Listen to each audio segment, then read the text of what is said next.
Hello friends, welcome to make digi classes. आज अर्थशास्त्र हम लोग करने वाले हैं इकोनॉमिक्स का चैप्टर 3, जिसका नाम है आंकड़ों का संगठन। क्या है अपना? आंकड़ों का संगठन। तो आज हम लोग चैप्टर 3 करने वाले हैं, आंकड़ों का संगठन। क्वेश्चन नंबर 1 में देखते हैं कि क्या पूछ रहा है। देखो, क्वेश्चन नंबर 1 में जो हमसे पूछा जा रहा है इसमें वो है समग्र के एक छोटे से भाग को क्या कहते हैं, वो आपको बताना है। तो वो हम जो बोलते हैं वो बोलते हैं निर्दश प्रति प्रतिदश। ठीक है, ऑप्शन नंबर बी हमारा हो जाएगा राइट आंसर। तो ये जितने भी क्वेश्चन है वो सारे इंपॉर्टेंट क्वेश्चन है, रिपीटेड क्वेश्चन है, एग्जाम में बार बार पूछे जाने वाले क्वेश्चन है, वो सारे मैं यहाँ पे लेके आया हूँ। चलिए क्वेश्चन नंबर 2 देखते हैं कि क्या पूछ रहा है। क्वेश्चन नंबर 2 बोल रहा है निम्न में से कौन सा चर खंडित है? वो होता है छात्रों की संख्या। ऑप्शन नंबर सी हो जाएगा अपना राइट आंसर।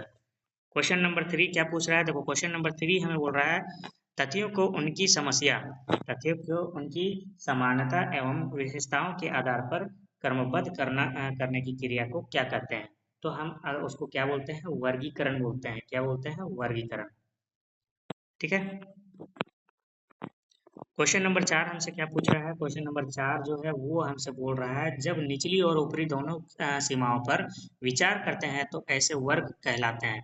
यानी कि ये हमसे, देखो क्वेश्चन एक बार और रिपीट कर देता हूँ ताकि आपको समझ में आए कि क्वेश्चन क्या पूछ रहा है।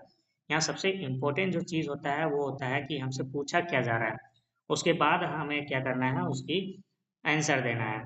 तो यहाँ हमसे पूछा जा रहा है जब निचली और ऊपरी दोनों सीमाओं पर विचार करते हैं, ठीक है, तो उस वर्ग को क्या कहते हैं? उस वर्ग को कहते हैं समावेशी। क्या बोलते हैं? समावेशी। Option number B.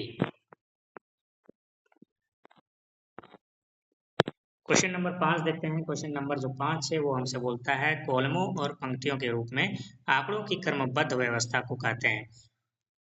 क्या बोल रहा है? कॉलम जो है और पंक्ति है उसके रूप में जब आंकड़ों को हम उसको क्या करते हैं? सेपरेट करते हैं,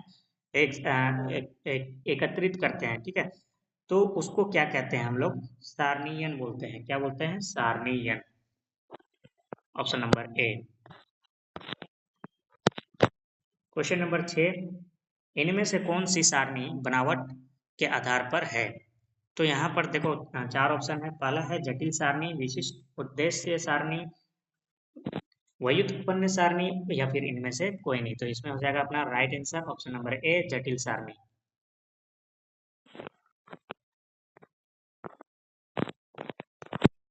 क्वेश्चन नंबर 7 देखते हैं। सारणी के प्रारूप हैं। सारणी का जो प्रारूप है वो कौन सा है, ये आपको नीचे कमेंट करके आपको मुझे बताना है। तो ये है आपका क्वेश्चन नंबर 7, सारणी के प्रारूप। तो ये आप मुझे कमेंट करके बताएंगे इसका आंसर कि क्या होगा। क्वेश्चन नंबर 8 जो है, देखो क्या होगा, वो राइट आंसर आपको नहीं बताना है कि इनमें से कोई नहीं होगा, ठीक है, आपको बताना है कि वो क्या होगा। तो क्वेश्चन नंबर 8 देखते हैं। संरचना के आधार पर श्रेणी का नाम बताएं। तो संरचना के आधार पर श्रेणी का जो नाम होता है वो होता है सतत श्रेणी। क्या है? सतत श्रेणी। क्वेश्चन नंबर 9 पढ़ते हैं। क्वेश्चन नंबर 9, कृत्रिम आधार रेखा। कृत्रिम आधार रेखा किसको बोलते हैं? तो देखो, जब बिंदु रेखीय चित्रण को स्पष्ट करती है तथा आकर्षक बनाती है तो उसको हम लोग बोलते हैं कृत्रिम आधार रेखा, यानी कि option number B.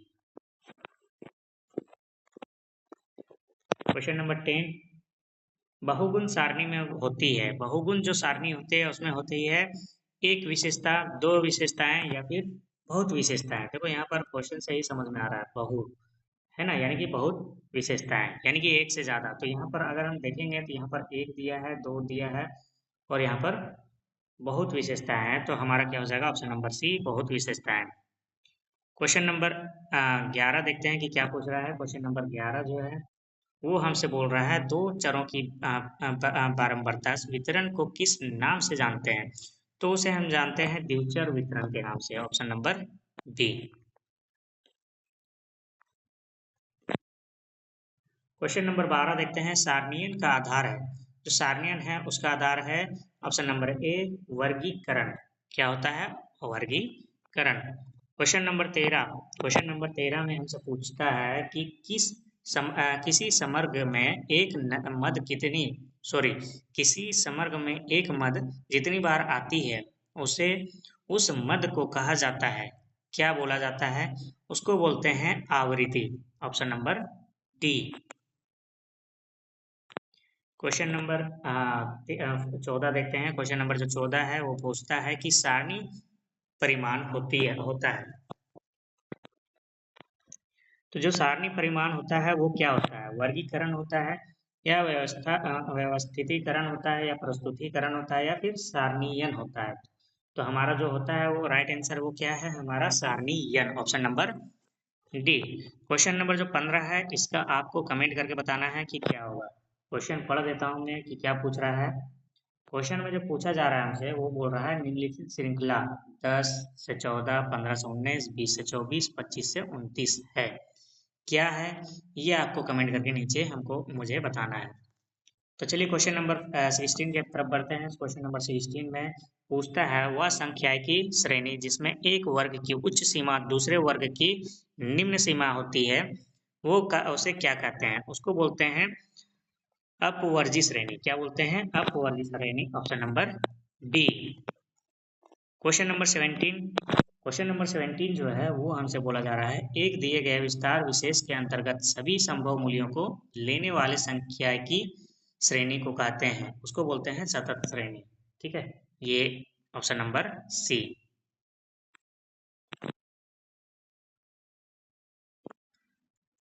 Question number 18 देखते हैं। समय अनुसार वर्गीकरण में आंकड़ों के वर्गीकरण का आधार होता है समय। क्या होता है?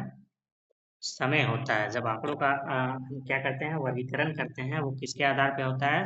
समय अनुसार के वर्गीकरण में समय पे होता है। तो क्वेश्चन से ही हमको आंसर आपको समझ में आना चाहिए कि क्या हमसे पूछा जा रहा है।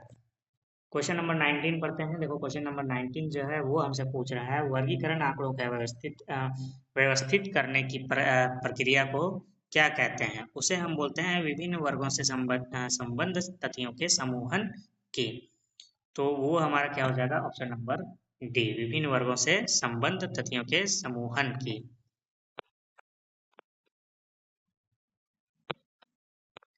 आज का आखिरी क्वेश्चन वो है हमारा क्वेश्चन नंबर 20।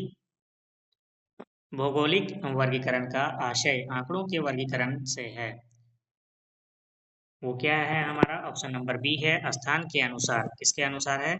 स्थान के अनुसार। मिलते हैं नेक्स्ट वीडियो में। Thanks for watching.